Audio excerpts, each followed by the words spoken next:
Chers amis, bonjour. Voici le clopinette numéro 6, le retour du prince et ses abricots.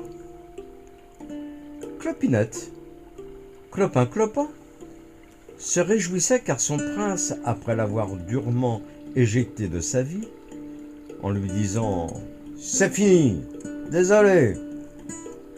son prince l'invitait, un beau matin d'été, à venir mijoter des confitures d'abricots, réparer son ordinateur et lui donner quelques conseils de cuisine, de jardinage, de bricolage. Il lui offrait, en cadeau, une dent de moulinette et le privilège de filmer son quatuor favori, les « Demain sera bien ». En plein cagnard du soleil au zénith, le 14 juillet.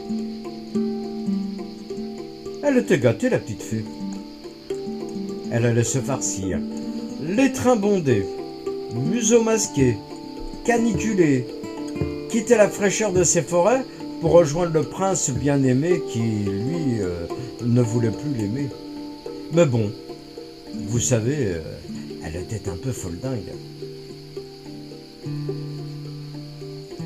Elle aurait tellement préféré que son prince vienne se reposer près d'elle, dans les ruisseaux des plumes, qu'il lui chante des chansonnettes et raconte des histoires, comme il savait si bien conter, de sa belle voix profonde et pure, tranquille et mélodieuse, pleine d'espièglerie.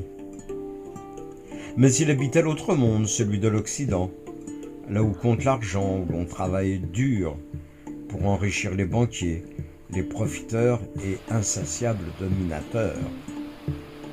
Alors, Clopinette invoquait les anges, les archanges et tout ce qu'elle connaissait de divinité pour qu'un miracle se produise et délivre le prince de ses obligations financières et de son âpreté de célibataire.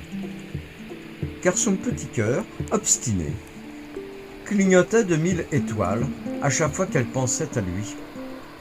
Et comme elle y pensait sans relâche, il était sa raison de vivre, son espoir et la palpitation de chaque instant présent. Elle avait appris à ne plus patauger dans les boues des nostalgies, des regrets et des chagrins qui rongent l'âme. Elle avait fait de son amour une pierre précieuse et délicieuse dont elle embellissait ses journées solitaires et recueillies. Elle espérait qu'un jour, le prince ouvrirait enfin son cœur à la gratitude envers ce qu'elle lui avait donné sans compter, à l'émerveillement d'une si belle rencontre, à la joie d'accueillir ce bonheur envoyé par le ciel, car, jusqu'à ce jour, il ne lui avait pas exprimé de véritable et sincère reconnaissance. Il se protégeait d'un bouclier d'ironie et de méfiance. Il exigeait une distanciation sociale de peur d'être contaminé par la douceur d'un amour véritable. Il ne voulait pas devenir adulte en sentiment. Pourtant, elle voyait parfois dans ses yeux taquins et malicieux scintiller quelques lueurs de cet amour qui s'interdisait.